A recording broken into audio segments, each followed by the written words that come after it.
শরিয়া ভিত্তিক 5 ব্যাংকের একীভূতকরণ প্রক্রিয়া শুরু করল বাংলাদেশ ব্যাংক। ব্যাংকগুলোর পরিচালনা পর্ষদ ভেঙে নিয়োগ দেওয়া হয়েছে প্রশাসক। বুধবার কেন্দ্রীয় ব্যাংক ভবনে এসব তথ্য জানান গভর্নর। এ সময় তিনি জানান, গ্রাহকদের আমানত সুরক্ষিত থাকবে, তবে বিধি মোতাবেক কিছুই পাবে না শেয়ার হোল্ডাররা। ইকরামুল ইসলাম খানের রিপোর্টে বিস্তারিত।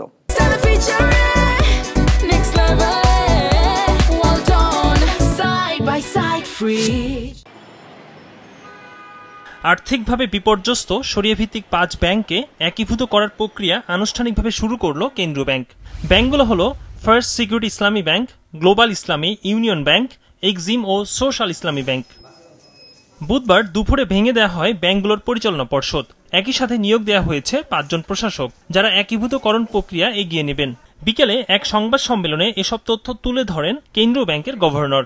ডিপ্লয়মেন্ট অফ টেম্পোরারি যেটা অ্যাডমিনিস্ট্রেশন, সেই চিঠিটাও ব্যাংকে দেওয়া হয়েছে আজকে, যেটার মাধ্যমে আমাদের যে অ্যাডমিনিস্ট্রেটর থাকবে প্রত্যেকটা ব্যাংকের জন্য একজন করে অ্যাডমিনিস্ট্রেটর থাকবেন এবং তার সাথে যারা সহযোগী থাকবেন।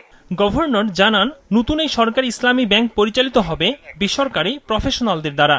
এখানে 75 লাখ গ্রাহকের আমানত শতভাগ সুরক্ষিত থাকবে। চলতি মাসের শেষের দিক থেকে 2 লাখ টাকা পর্যন্ত আমানতধারী গ্রাহকেরা তাদের অর্থ তুলতে পারবেন।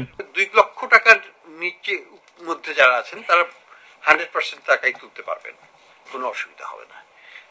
তার পরবর্তীতে কি হবে সেটা আমরা গেজেট নোটিফিকেশন করে আপনাদেরকে, আপনাদের মাধ্যমে জনগণকে, ডিপোজিটরদেরকে জানিয়ে দেওয়া হবে যে সেখানে আমরা কিভাবে তারা টাকা তুলতে পারবেন ধাপে ধাপে।